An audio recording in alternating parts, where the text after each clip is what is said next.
Well, you know, printing is an important item in the history and this region, and it starts actually with the first press at Sutter's Fort, run by a guy named Sam Brannan, who most people are familiar with.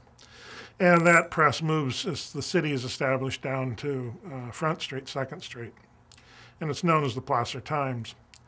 The Placer Times would evolve and become the Transcript, and it's a very important paper for the early history of Sacramento because it's telling you things that happened in those formative years, and what history knows about that period in large measure comes from those newspapers, so they have a real impact on what's going on. But they really tell of a much bigger story because the Placer Times is just the first of almost 100 or more newspapers that established themselves in the 1850s in Sacramento. In fact, so many newspapers come and go that Sacramento is known as the graveyard of newspapers.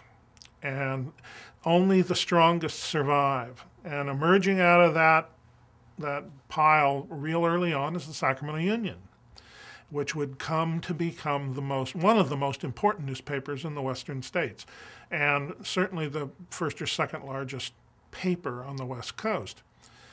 And then later the Bee would come. The Bee would come in 1857, almost 6-7 years later. But the Bee is interesting because it represents something that's going on. Why do all these newspapers come and go? It's because there's a handful of printers, there's a handful of editors, and they're jockeying around for the best newspaper to associate themselves with. So somebody like James McClatchy worked on several Sacramento papers before he settled into the Bee. Now, they would go on and be the dominant papers, and then ultimately the Bee would become the most dominant paper of the bunch.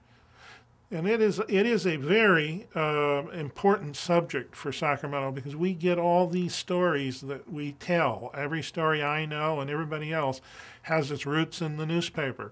The Bee, for example, in 1892 tells us that we had a visit from Mars, a big balloon that came from Mars. Well, it didn't quite turn out to be true, but it was exciting. We learn about the Pullman Ride. We learn about the Civil War in California through the Sacramento Union, who has a connection to the telegraph system, which allows them to get news the same day as it actually happened. You think about that, this is before the Transcontinental Railroad.